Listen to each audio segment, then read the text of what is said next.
श्री राधे, आप सभी का बहुत बहुत स्वागत है आज के इस प्रसंग में। राधा रानी कहती हैं, तुमको ये पीताम्बरी बहुत सुहाती है और माथे में ये मोर का पंख। और सामने मोर नाच रहा था, उसका पंख गिरा, उसे ही लेकर कृष्ण के पाग में लगा दिया था श्री राधा ने। पीला पटका कांधे में डाल दिया था कृष्ण के राधा ने। ये सुहाता है तुम्हें। और गोरोचन का तिलक। थोड़ी दूर खड़ी होकर श्री राधा ने अपने कृष्ण को निहारा था। नहीं नहीं, अभी तो एक कमी और है। अपने आंखों का काजल निकालकर कृष्ण के कपोल में लगा दिया। हाँ प्रिय, अब ठीक लग रहे हो। ये कहते हुए श्री राधा ने चूम लिया था अपने कृष्ण को। तुम्हें मेरा ये सब लगाना अच्छा लगता है राधा? कृष्ण ने यमुना के किनारे श्री राधा के पास बैठे बैठे ही पूछ लिया था। हाँ, ये पीताम्बरी, ये मोर का पंख, केसर और गोरोचन का तिलक मुझे ही क्यों, हर वृंदावनवासी को यही रूप तुम्हारा प्रिय है। इसमें ऐश्वर्य नहीं, माधुर्य झलकता है।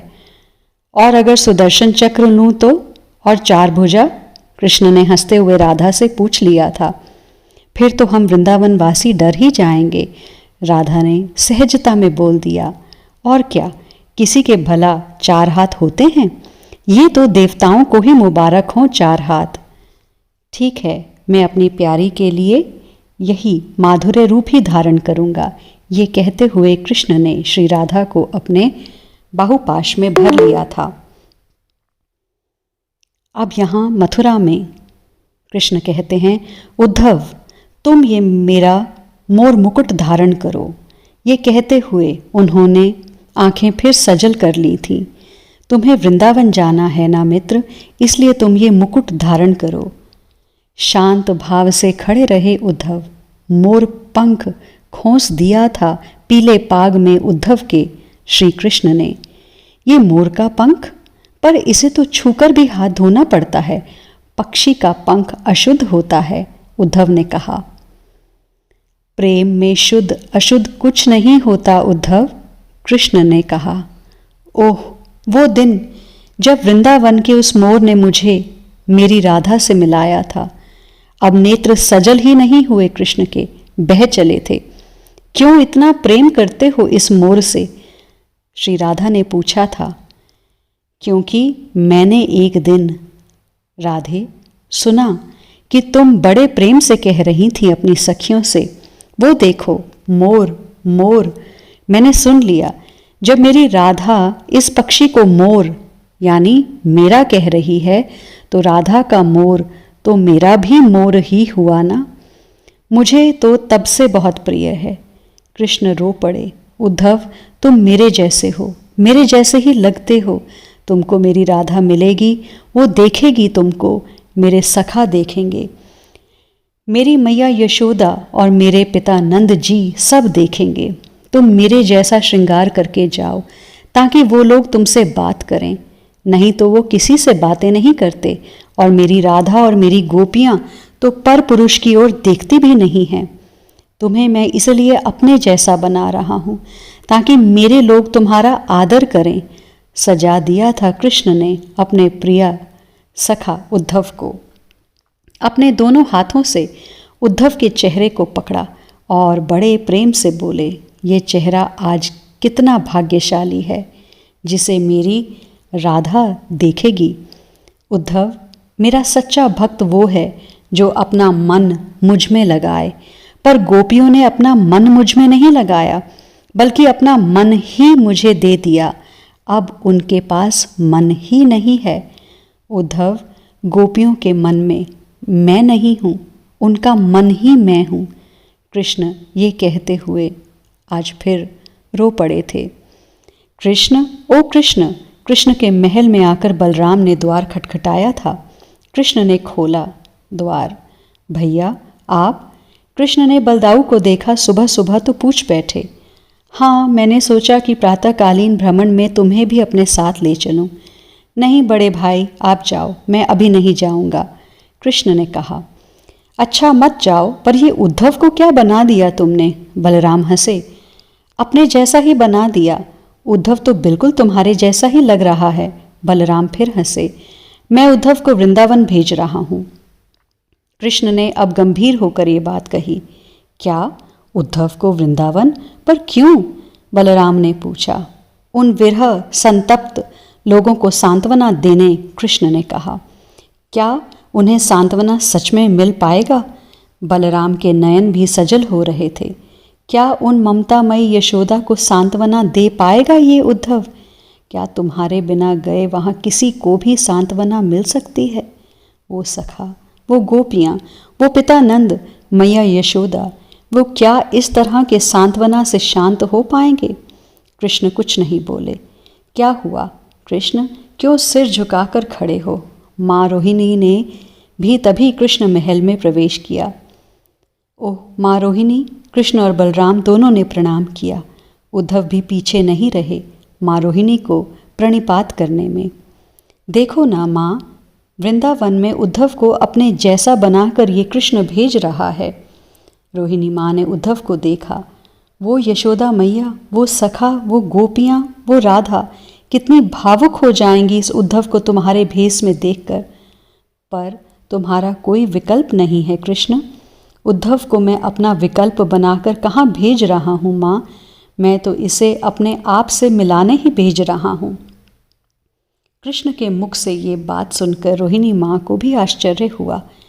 फिर उद्धव की ओर मुड़ते हुए कृष्ण ने कहा, उद्धव, मैं तुम्हें अपने आप से मिलाने के लिए भेज रहा हूँ। उद्धव, मैं मथुरा में कहाँ हूँ? यहाँ तो मेरा शरीर मात्र है, मेरी आत्मा तो वृंदावन में ही है। मैं वृंदावन छोड़कर कहीं नहीं जाता। जहाँ मन है व्यक्ति वहीं तो है ना। मेरा मन वृंदावन में है। रोहिणी और बलराम वहाँ से चले गए। मेरे पिता नंद और मैया यशोदा के चरण छूना उद्धव, तू मेरा मित्र है, तो मित्र के माता पिता भी तो अपने ही माता पिता सदृश ही होते हैं ना। उद्धव, वो भी तुम्हारे माता पिता ही हैं। मेरी ओर से चरण वंदन करना, मेरी मैया को कहना। ये कहते हुए कृष्ण फिर रो पड़े थे। यहाँ कोई माखन नहीं देता, और मैया देता भी है तो अपने हाथों से तुम्हारी तरह कोई नहीं खिलाता। सुबह सुबह आकर यहाँ कोई नहीं जगाता, मेरे साथ कोई नहीं सोता, मैं यहाँ अकेले सोता हूँ मैया। इतना कहना मेरी मैया यशोदा से कहना उद्धव, तू तो मैया, मैं एक करवट भी रात में लेता था तो तू जग जाती थी। मेरे बेटे को आज नींद नहीं आ रही, ऐसा पूछती थी। मैया, वृंदावन से आए मुझे कितने दिन हो गए, आज तक मैं अच्छे से सोया नहीं हूँ। मुझे यहाँ नींद नहीं आती मैया। फिर भावावेश में कृष्ण आ गए थे। ये सब कहना, मेरी राधा को भी कहना, मेरे सखाओं को भी मेरा संदेश कहना। कृष्ण आंसू पोंछते जा रहे हैं और उद्धव को संदेश बताए जा रहे हैं। आप यंत्री हो, मैं आपका यंत्र हूँ मेरे नाथ। चरण पकड़ लिए थे। ये कहते हुए उद्धव ने, आप मुझसे जैसा कार्य संपादन करवाना चाहें करवाएं, मैं आपका हूँ, सिर्फ आपका। आपकी आज्ञा का पालन ही मेरे लिए सबसे बड़ा धर्म है नाथ। उद्धव जी बोले। जा उद्धव, अब तू जा, मेरे वृंदावन जा। कृष्ण उद्धव का हाथ पकड़कर बाहर तक ले आए। देख, वो यमुना है ना, उस यमुना के किनारे किनारे चला जा। उद्धव का हाथ पकड़कर फिर यमुना के किनारे आ गए कृष्ण। देखो उद्धव, इस यमुना की धारा को देखो, पर धारा की ओर मत चलना, धारा के उल्टे दिशा की ओर बढ़ना। वृंदावन से मथुरा आई है यमुना। उद्धव, इसी यमुना के किनारे में यज्ञ करते हुए ब्राह्मण लोग मिल जाएंगे, उन ब्राह्मणों को प्रणाम करना उद्धव। और हाँ, ब्राह्मणों को ही प्रणाम नहीं, उनकी जो पत्नियां हैं उनको पहले प्रणाम करना, क्योंकि उद्धव उन पुरोहित पत्नियों में बहुत प्रेम है, बहुत श्रद्धा है। फिर आगे बढ़ना। सुनो, मेरे श्री धाम की जब सीमा शुरू होगी ना, तब वहाँ एक बार मेरी ओर से अपना सिर श्रीधाम वृंदावन की भूमि में रखकर प्रणाम अवश्य करना। उद्धव, वृंदावन बहुत पवित्र भूमि है। आगे जब जाओगे ना तो मेरे सखा तुम्हें गौ चराते मिलेंगे, उनका स्पर्श करना उद्धव। वो लोग इतने प्रेम पूर्ण हैं कि उनके स्पर्श से ही तुम्हें प्रेम का स्वाद मिलना शुरू हो जाएगा। पता है वो मेरे सखा हैं, जैसे ही तुम वो देखेंगे तो मेरा साक्षात्कार उन्हें वहीं हो जाएगा। वो लोग सर्वत्र मुझे ही देखते हैं, ये उनका प्रेमावेश है। पर उद्धव, उनके प्रेमावेश को किंचित भी आघात न लगे, इसका ध्यान देना। मेरी राधा मिलेगी। राधा कहते हुए फिर कृष्ण भाव समुद्र में उतरने लगे थे। प्रभु, आप मुझे अपने निज धाम वृंदावन भेज रहे हैं तो इसमें मेरा कल्याण ही छुपा होगा, ऐसा मुझे पूर्ण विश्वास है। अब आप मुझे आज्ञा दें। उद्धव इतना बोलकर पैदल चल पड़े। नहीं उद्धव, मेरा रथ ले जाओ, उसमें बैठ कर जाओ। नहीं नाथ, आपके उस दिव्य श्रीधाम वृंदावन की यात्रा मैं पैदल ही करना चाहता हूँ। कृष्ण ने भाव में भरकर फिर अपने मित्र उद्धव को आलिंगन किया। उद्धव, पैदल जाओगे तो बहुत समय लग जाएगा, फिर मुझ में इतनी धैर्यता भी कहाँ है। रथ में जाओ, शीघ्र पहुँच जाओगे और शीघ्र ही लौट आओगे। कृष्ण ने कहा, मैं मात्र 2 घड़ी में ही संदेश देकर आऊँगा। रथ में बैठ गए उद्धव। ये क्या बोल रहा है उद्धव? आश्चर्य से कृष्ण ने उद्धव की ओर देखा। 2 घड़ी? अरे 6 महीने से पहले तुम नहीं आओगे उद्धव। कृष्ण ने लंबी सांस लेते हुए कहा। प्रणाम करके उद्धव चल पड़े श्रीधाम वृंदावन की ओर। कृष्ण देखते रहे। मन कर रहा था कृष्ण का कि दौड़कर जाएं और उद्धव के साथ ही अपनी प्रेम भूमि श्रीधाम की यात्रा करें।